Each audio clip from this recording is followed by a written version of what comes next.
ಬಗ್ಗೆ ಹೇಳಲಿಕ್ಕೆ. ಹಿಂದೆ 17 ಸಾರಿ ಬಂದು ಯುದ್ಧಕ್ಕೆ ಮಾಗುಲನನ್ನು ಕೊಲ್ತೇನೆ ಅಂತ 17 ಸಾರಿ ಬಂದವರು ಎಲ್ಲಿದ್ದಾರೆ? ಎಲ್ಲ ಬಳಗದವರು, ಯಾದವರು ಎಲ್ಲ ಸೈನ್ಯವನ್ನು ಎತ್ತುಕೊಂಡು ಮಾಗದನ್ನು ಕೊಲ್ತೇನೆ ಅಂತ ಬರುವುದು.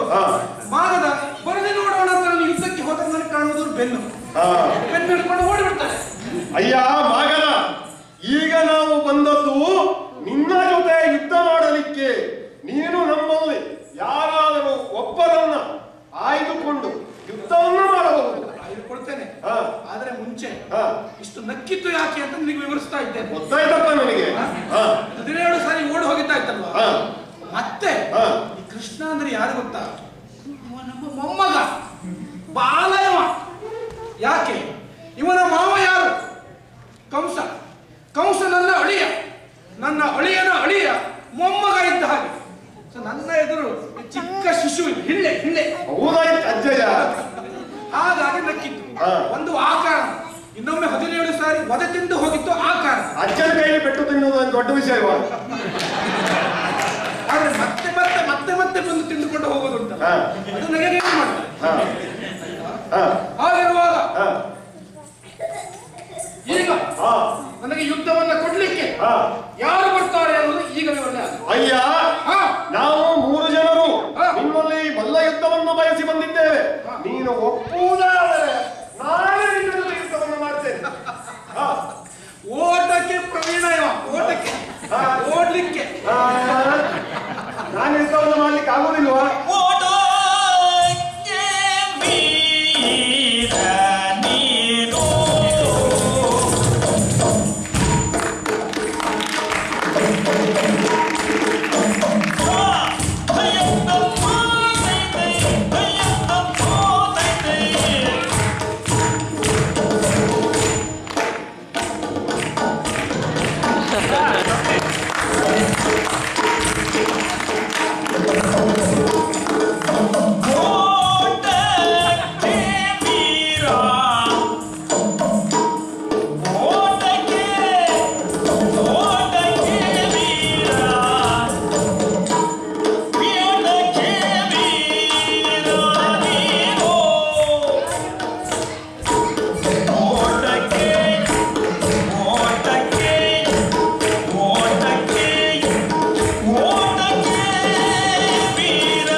ಓಡೋದಕ್ಕೆ ಶುರು ಮಾಡಿದ್ಯೋ? ಏನದು ಹೇಳ್ತಾ ಇದ್ದೀಯ? ಓಟಕ್ಕೆ ವೀರನ? ನಿನ್ನನ್ನು ನೋಡಿದ್ರೆ ನೀನು ಊಟಕ್ಕೆ ವೀರನ ಅಂತ.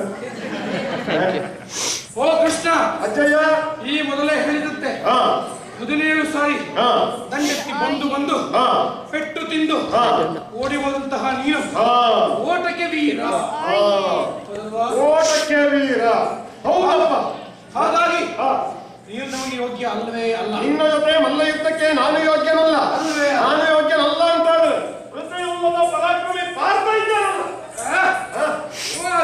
ಅಧ್ಯಕ್ಷ ಆಗ್ಲಿಕ್ಕೆ ನೀವು ಬೇಡಪ್ಪ, ಬೇಡ.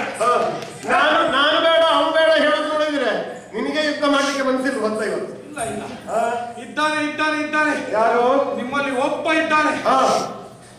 ಶೂರ ಅಲ್ದಿದ್ರು ಇದ್ರು ಇರಬಹುದೇನೋ, ಆದ್ರೆ ದೇಹ ಗಾತ್ರದಲ್ಲಿ, ಮೀಸೆಯ ಗಾತ್ರದಲ್ಲಿ ನಮಗೆ ತಕ್ಕ ಒಬ್ಬ ಇದ್ದಾನೆ. ಅದೋ ಭೀಮಸೇನ. ಆತನಲ್ಲಿ ಯುದ್ಧವನ್ನು ಮಾಡ್ತೀಯ. ಭೀಮಸೇನ ರೋಗಿ ಬಳಸಿದ್ದು ಹಾಲವನ್ನು, ವೈದ್ಯ ಹೇಳಿದ್ದು ಹಾಲವನ್ನ ಎನ್ನುವುದಾಗಿ ಈ ಪ್ರತಿಯಲ್ಲದ ಪರಾಕ್ರಮಿ ಜಗ ಮಲ್ಲನಾದಂತಹ ಈ ಮಾಗವನನ್ನ ಸದೆ ಬಡಿಯಲಿಕ್ಕೆ ನೀನೇ ಸರಿ. ಆದ್ದರಿಂದ ಈತ ಯುದ್ಧಕ್ಕೆ ಆಹ್ವಾನಿಸ್ತಾ ಇದ್ದಾನೆ. ನಿನ್ನ ಅಭಿಪ್ರಾಯ ಏನು ಹೇಳು? ನನ್ನ ಅಭಿಪ್ರಾಯ ಬೇಕೇ? ಎಲ್ಲರ ಮಗನ ಕೇಳು ಹೇಳು.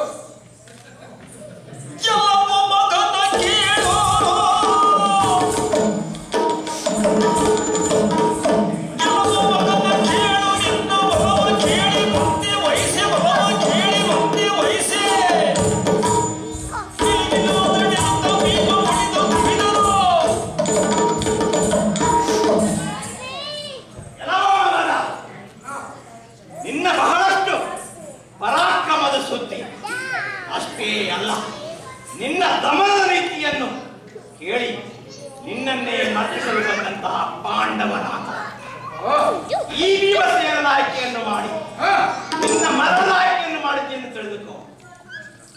ಯೋಗ್ಯವಾದ ಆಯ್ಕೆ. ಭೀಮಸೇನ, ಇದನ್ನೇ ನೀನು ಯುದ್ಧವನ್ನ ಮಾಡುವಾಗ ದೃಷ್ಟಿ ನನ್ನ ಮೇಲಿರಲಿ. ಯುದ್ಧವನ್ನ ಮುಂದುವರಿಸುವುದು. ಆಯುಧಕ್ಕೆ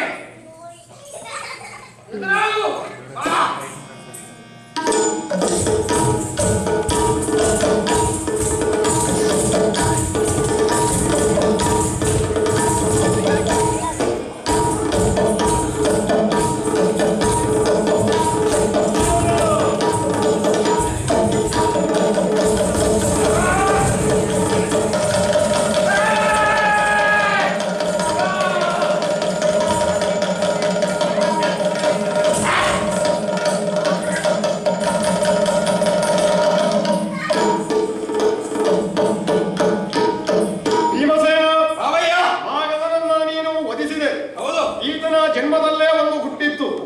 ಕಚ್ಚಪ ಮುನಿಯ ಆಶೀರ್ವಾದದಿಂದ ಈತನ ತಂದೆ ಸಂತಾನಕ್ಕಾಗಿ ಫಲವನ್ನೊಂದನ್ನ ಪಡೆದ. ಅದನ್ನ ಒಡೆದು 2 ಭಾಗ ಮಾಡಿ ತನ್ನ 2 ರಾಣಿಯರಿಗೆ ತಿನ್ನಿಸಿದ. ಆ ಮೂಲಕ ಅವರಿಬ್ಬರೂ ರಾಣಿಯರು ಅರ್ಧರ್ಧ ಶಿಶುಗಳನ್ನ ಹಡೆದರು. ಇದರಿಂದ ಬೇಸರಗೊಂಡಂತರ ಈತನ ತಂದೆ ಆ ಶಿಶುಗಳನ್ನ ಎಸೆದ. ಜರ ಎನ್ನುವ ರಕ್ಕಸಿಯವಳು ಅವೆರಡು ಶಿಶುಗಳ ದೇಹಗಳನ್ನ ಒಗ್ಗೂಡಿಸಿ ಜೀವವನ್ನ ಕೊಟ್ಟಳು. ಆದ್ದರಿಂದಲೇ ಈತನಿಗೆ ಜರಾಸಂಧ ಎನ್ನುವುದಾಗಿ ಹೆಸರು. ಈತನ ಜನ್ಮದ ರಹಸ್ಯವನ್ನ ಅರಿತಂತಹ ನಾನು ಯುದ್ಧದ ಸಮಯದಲ್ಲಿ ನಿನಗೆ ಸೂಚನೆಯನ್ನ ಕೊಟ್ಟೆ. ಈತನನ್ನ ಸೀಳಿ ವಿರುದ್ಧ ದಿಕ್ಕಿಗೆ ಬಿಸಾಡು ಎನ್ನುವುದಾಗಿ. ಆ ಮೂಲಕ ನೀನು ಆತನನ್ನ ಕೊಂದೆ. ಈತನ ಮಗನಾದಂತಹ ಸಹದೇವ ನಮ್ಮಲ್ಲಿ ಶರಣಾಗತನಾಗಿ ನಿನ್ನ ಅಣ್ಣ ಮಾಡುವಂತಹ ರಾಜಸೂಯ ಯಾಗಕ್ಕೆ ಸಹಕಾರವನ್ನ ಕೊಡುವುದಾಗಿ ಹೇಳಿದ್ದಾನೆ. ಈ ಒಂದು ವಿಷಯವನ್ನ ನಿನ್ನ ಅಣ್ಣನಿಗೆ ತಿಳಿಸಬೇಕು. ಅದಕ್ಕಾಗಿ ಇಂದ್ರಪ್ರಸ್ಥಕ್ಕೆ ಹೋಗಬೇಕು. ಸರ್ವರಿಗೂ ಮಂಗಳವಾಗಲಿ.